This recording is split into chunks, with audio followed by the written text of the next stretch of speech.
In 1992, more than 20 million Americans were watching Saturday Night Live. 3 minutes later, the career of a global superstar was effectively ended on national television. Sinéad O'Connor tore up a photograph of the Pope on camera and said just one word: fight. Within 48 hours, her music vanished from major radio stations.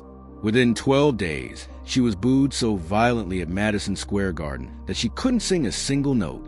Within weeks, an artist who once topped global charts all but disappeared from the mainstream. No crime, no scandal, just one unforgivable flaw. She didn't know how to pretend.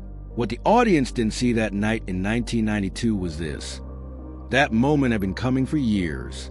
Long before Saturday Night Live, Sinéad O'Connor had already refused to sing national anthems at concerts. She had already criticized the Catholic Church in interviews. She had already warned, quietly, repeatedly, that abuse was being hidden behind religious authority. Each time, the reaction was the same. Awkward silence, nervous laughter. The conversation moved on. So when she stepped onto that stage alone, it wasn't rebellion. It was removal. No band to soften the tension. No melody to distract. No explanation to make it comfortable. The response was immediate and precise. Radio stations across the United States received internal instructions to pull her music. Not debated, not announced, just removed. Talk shows didn't ask what she was protesting. They asked what was wrong with her. 12 days later, at a Bob Dylan tribute concert in Madison Square Garden, the punishment became public. As she walked on stage, the crowd erupted, not in disagreement, but in rejection. The booing was so loud, she couldn't sing a single line. She stood there, absorbed it, then walked off in silence. No one defended her. No one corrected the story. By the end of the month, the narrative was sealed. A talented artist had gone too far, and that explanation was far more comfortable than the truth. Long before the world decided she was too much, Sinéad O'Connor had already learned what it meant to live without safety. She was born in Dublin in 1966, into a home where affection was unpredictable and punishment was constant. Her parents' divorce did not bring relief. It only removed the illusion of stability. What followed was not freedom, but confusion, an environment where rules shifted, authority was absolute, and fear became routine.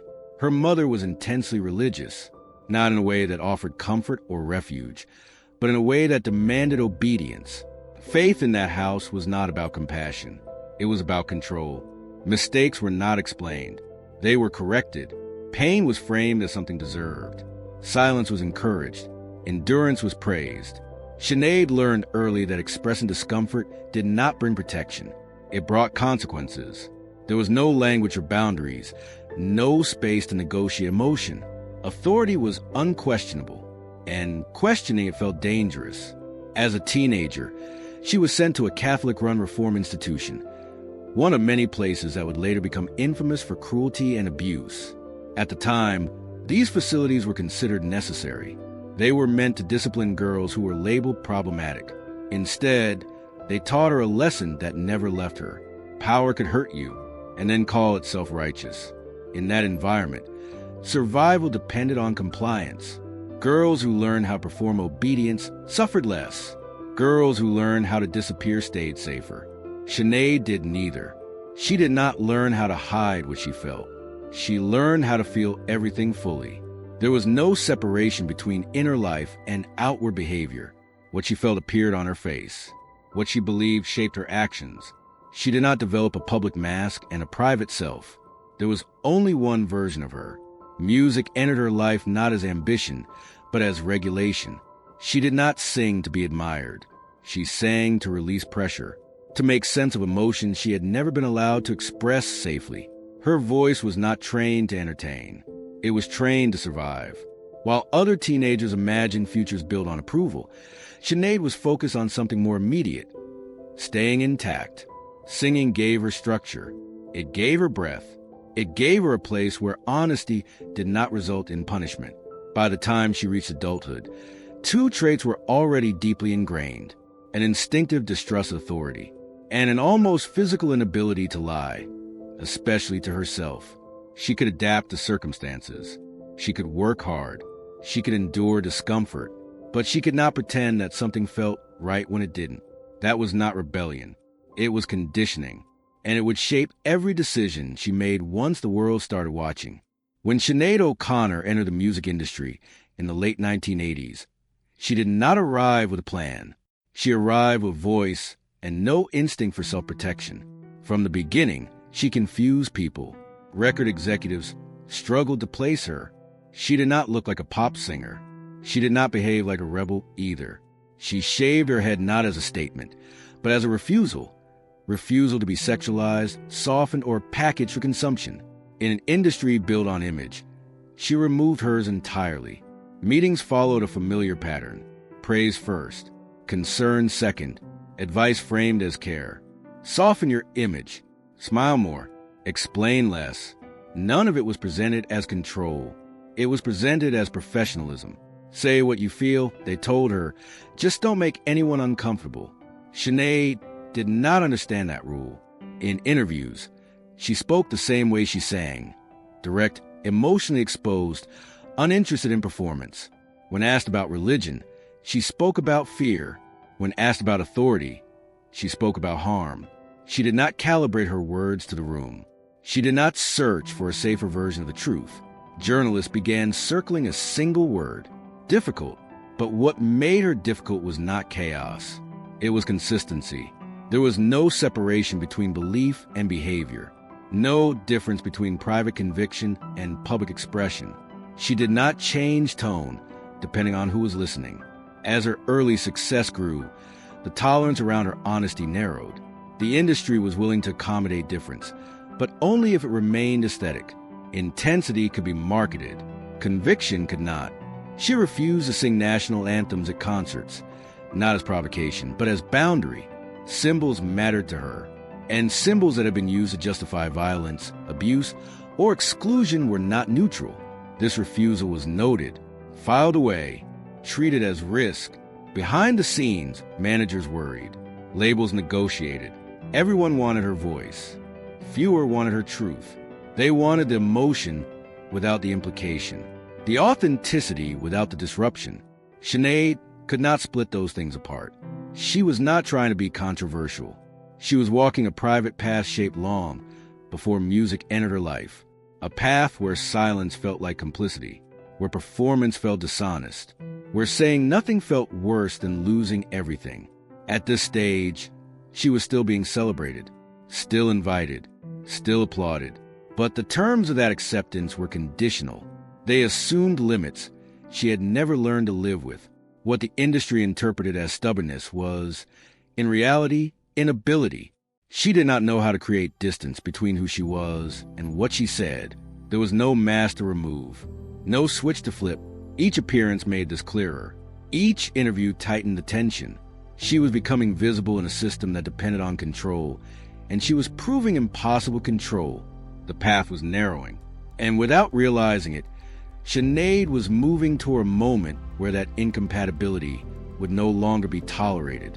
By 1990, Sinéad O'Connor had reached a place few artists ever do. She was no longer emerging. She was unavoidable. Nothing compares to you dominated radio and television across continents. The song topped charts in more than 30 countries. Its success was not driven by spectacle, but by restraint. There were no dramatic builds, no vocal acrobatics, no grand declarations. Just grief held steady. In the music video, Sinéad did something almost unheard of in mainstream pop. She did not perform emotion. She allowed it to happen. Her face remained still. Her voice did not plead. And when a single tear fell, it was not protected by editing or distance. Millions watched. Millions recognized something they could not name. The industry celebrated her vulnerability, but it celebrated it as an image. Awards followed. Invitations multiplied. Media attention intensified. Her face appeared everywhere, on magazine covers, television screens, award stages. To the public, the narrative was clear. A wounded woman had turned pain into beauty. Suffering had been transformed into art. The story was comforting. It just wasn't true. Success did not bring safety. It brought exposure. Sinéad did not feel healed by recognition. She felt increasingly visible in ways she had never consented to. Fame amplified the same sensation she had spent her life managing. Intrusion, overwhelm, the loss of control over her own boundaries. The spotlight demanded performance, even in silence. Every expression was analyzed, every pause interpreted, every refusal reframed as attitude. She was praised for honesty, but only the kind that could be contained. Behind the scenes, pressure tightened. Schedules filled. Interviews stacked back to back. Expectations solidified. Smile. Be grateful. Explain yourself gently. And above all, do not complicate the story. But Sinéad could not simplify herself. She spoke openly about politics. She criticized institutions. She refused to separate art from ethics. Each statement was logged quietly by people whose job was to calculate risk. To them, she was becoming unpredictable. To herself, she was remaining consistent. The industry wanted her emotion without her convictions. The public wanted her pain without her anger. The media wanted her intensity without its implications. Sinéad could not fragment herself to meet those demands. At the height of her fame, she stood at a fragile balance point. She was still celebrated, still protected, barely. She could still walk onto major stages and into primetime interviews, but the tolerance around her honesty was thinning. There were warnings, subtle ones. Conversations with the word career appeared more often, suggestions to be careful, to consider longevity, to choose battles. The implication was clear. There was still time to stay safe.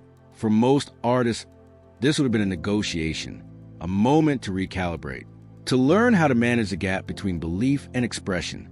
For Sinéad, there was no gap to manage. The higher she climbed, the clearer her view became. And the clearer her view became, the harder it was to pretend she hadn't seen anything wrong. Silence began to feel like participation. Politeness began to feel like betrayal. From the outside, this was a peak. From the inside, it was pressure without release. The world believed it was witnessing the arrival of a lasting icon. In reality, it was watching the final moment before a collision between a person who could not pretend and a system that depended on everyone doing exactly that. By the early 1990s, the world believed it understood Sinéad O'Connor, a fragile star, a wounded artist, a voice shaped by pain. What the world did not understand was how dangerous that position was for someone who could not regulate truth. Every interview became a negotiation. Every appearance carried an unspoken test. She was allowed to speak about sadness, but not about systems. Allowed to express pain, but not to identify its source. Vulnerability was welcomed. Accountability was not. The contradiction was exhausting. Sinéad did not know how to divide herself into acceptable pieces. There was no version of her that could be turned off for the sake of comfort. What she believed entered the room with her. What she felt shaped every sentence. Silence, to her, was not neutrality. It was participation. The Catholic Church was not an abstract institution she criticized for effect. It was memory. It was fear. It was authority experienced at close range. Long before global investigations or official reports, she recognized a pattern instinctively. Abuse hidden behind holiness. Power protected by ritual. Victims erased by silence. She tried, at first, to speak carefully. In interviews, she hinted. She questioned doctrine. She challenged authority without naming names. Each time, the reaction was the same. Awkward pauses, nervous smiles, journalists redirecting the conversation back to music. The message was clear. This is not what you're here for. But Sinéad could feel something tightening, a sense that time was running out, that if she didn't speak now, the opportunity would be taken from her later, packaged, softened, and delivered by someone else. Her platform felt temporary, conditional, behind closed doors. Concern replaced admiration. Industry figures began discussing her state of mind. Friends noticed her growing isolation. The word unstable appeared more frequently, whispered rather than spoken aloud, not because she was incoherent, but because she was uncontrollable.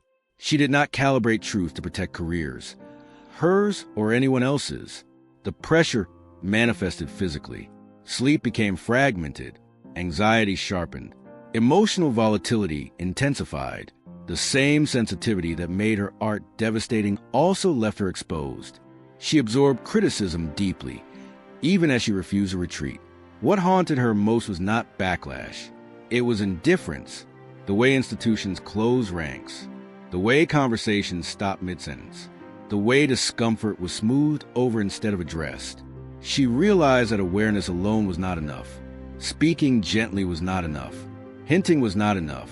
There was a line she had not yet crossed, a point of no return she could feel approaching. As her Saturday Night Live appearance was confirmed, the tension converged. She understood exactly what was at stake. There would be no misunderstanding, no plausible deniability. Once she acted, the story would no longer belong to her, but neither would her silence. In the quiet before that night, Sinéad was not reckless. She was resolved. She did not rehearse outrage. She did not script an explanation. She stripped the moment down to its most unforgiving form. She walked onto the SNL stage alone.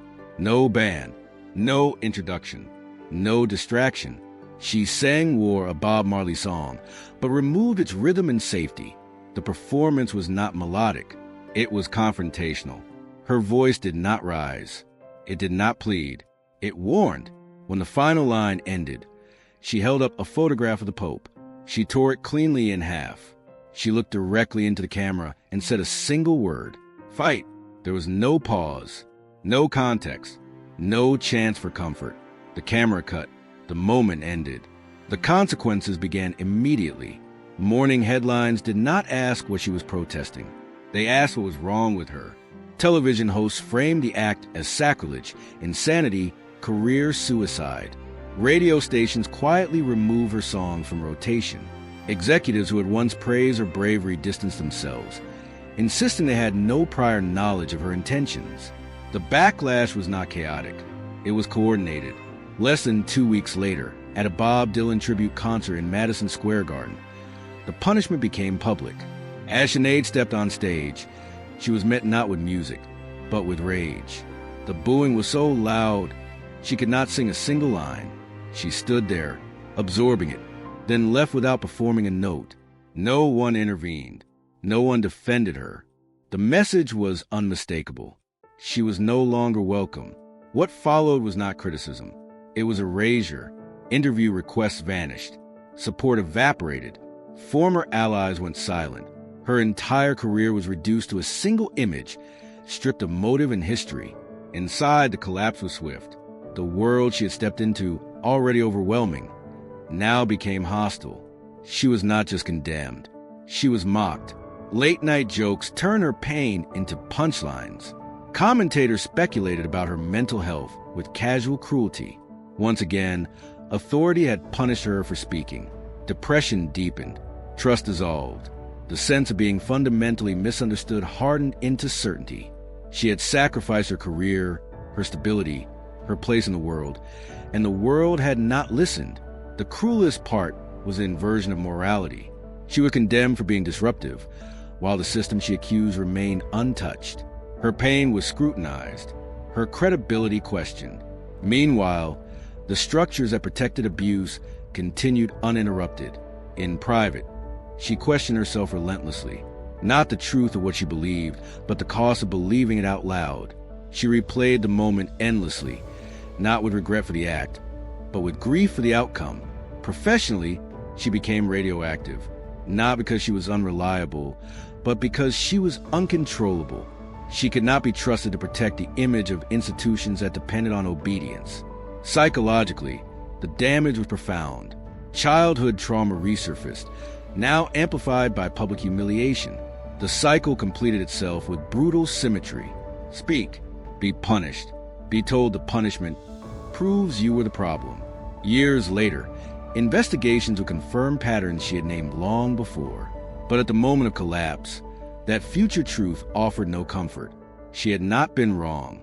She had been early, and in a culture built on image management.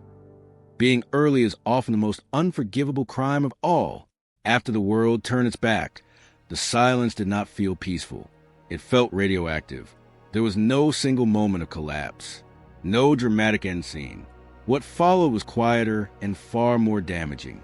Phone calls that stopped coming. Invitations that quietly disappeared. Rooms she once entered freely now avoiding her name altogether. The industry moved on with efficiency. This was the part no one filmed. No headlines followed the days after the outrage cooled. No cameras lingered on what it meant to wake up in a world that had decided you were the problem. There was no redemption arc waiting. Only the long work of figuring out how to exist after public rejection. For a time, Sinéad withdrew, not because she felt shame, but because she was exhausted. Every public appearance came with the same demand. Apologize, soften, explain yourself differently. Each request carried the same implication. Survival required revision. She refused. Instead, she returned to the one place that had never required her to pretend. Creation. Music, once again, was not a career move. It was a lifeline. She continued to write, record, and sing, but without the illusion of mainstream protection. The songs became quieter, less polished, less designed to reassure. This was not a comeback. It was recalibration. Internally, the struggle intensified before it stabilized. The trauma of public humiliation layered itself over older wounds. Mental health challenges, long present, became harder to manage without support. Diagnoses changed over time. Labels shifted. None of them fully captured what she was living through. The cost of being unable to split oneself into versions. Spiritual searching became part of her attempt to rebuild, not the institutional faith that had harmed her, but something personal and unstructured. She questioned doctrine, rejected hierarchies, explored belief without submission. Her spirituality, like her art, resisted clean definitions. Public perception, however, remained frozen. To many, she was still the woman from that one night on television. The years that followed were inconvenient. They required attention. They required nuance. And nuance was something the culture that had rejected her rarely offered. Yet beneath the surface, something began to shift. Younger artists spoke her name with respect. Listeners returned to her work with new context. Quiet reassessments began far from mainstream platforms. The questions slowly changed from what was wrong with her to why did we react the way we did. These shifts did not restore what she had lost. They did not erase the years of isolation or the damage to her career, but they offered confirmation, not absolution. Confirmation. Her voice had mattered.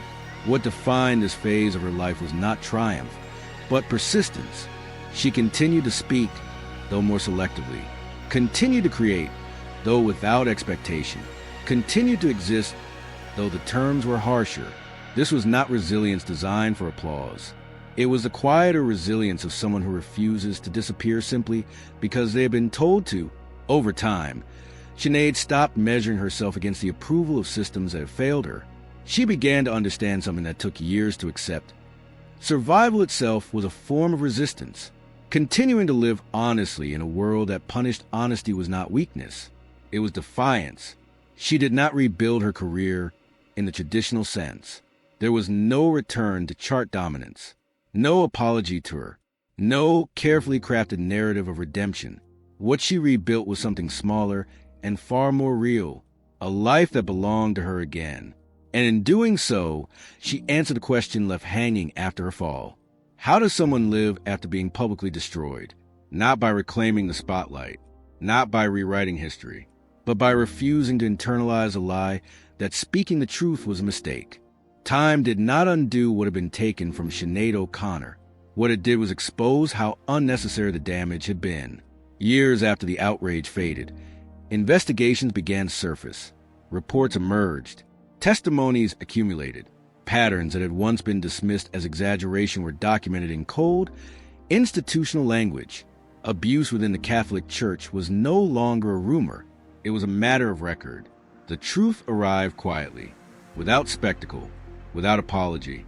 There was no moment where the world stopped and said her name with regret.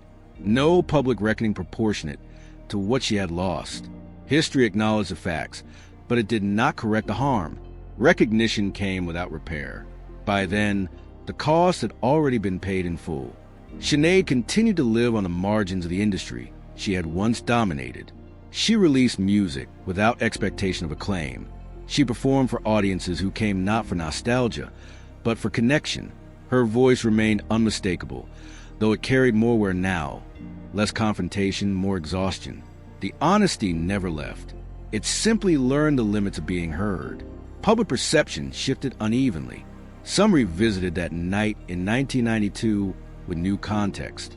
Others reframed her as prophetic, but these reassessments often felt abstract, detached from the woman who had lived through the consequences. It was easier to admire her courage in hindsight than confront the cruelty of the response she faced in real time. What became clearer with distance was that her story was never just about one act on one stage. It was about how systems respond to disruption, about who is allowed to speak uncomfortable truths, and who is punished for doing so, about how quickly moral outrage can be weaponized to protect power. Her influence extended beyond music. Artists who followed, particularly women, reference her as both warning and precedent. She demonstrated the cost of honesty without promising reward. She showed what happens when integrity collides with image management. In doing so, she altered the terrain for those who came after her, even if she never received credit for that shift. And yet, her legacy remains unresolved. The industry that once erased her now occasionally gestures toward her bravery, careful not to dwell on its own role in her exile. The culture that mocked her later admitted she had been right, without fully acknowledging what it took from her to say so. Perhaps that is the final cruelty of her story. Being right did not restore what was lost. It did not reverse the years of isolation or the psychological toll. It did not return the career that might have unfolded had she been protected instead of punished. What remains is not a neat legacy, but a challenge. Sinéad O'Connor left behind more than music. She left behind a question, one that refuses to settle comfortably into admiration or regret. How many voices have been dismissed not because they were wrong, but because listening would have required change? Looking back now, the question is no longer what Sinéad O'Connor did. History has already answered that. She spoke about abuse hidden behind holiness, about power protected by silence, about pain dismissed because acknowledging it would have been inconvenient. Years later, investigations confirmed what she had named long before it was safe to hear. The facts were established, the patterns documented. The truth eventually was accepted. What never arrived was repair. There was no collective pause to ask how easily a woman had been discarded for refusing to soften her truth. No reckoning for how quickly discomfort was rebranded as instability. No restoration proportionate to the cost she paid for speaking without permission. Sinéad did not lose everything because she was reckless. She lost it because she could not separate who she was from what she said. A culture that claims to value authenticity often punishes at the moment it becomes disruptive. We celebrate honesty in retrospect. We call it courage once it no longer demands change from us. Her story leaves behind an uncomfortable mirror. It asks not whether she was right or wrong, but how we decide who deserves protection and who becomes expendable. It forces a reckoning with how easily silence is mistaken for maturity, and how often obedience is confused with stability. Sinéad O'Connor was not destroyed by controversy. She was destroyed by a system that depends on people knowing when to pretend. And the final question her life leaves hanging is not about her at all. If the next voice speaks too early, too clearly, without packaging, will we listen? Or will we, once again, call the truth the problem and silence the solution?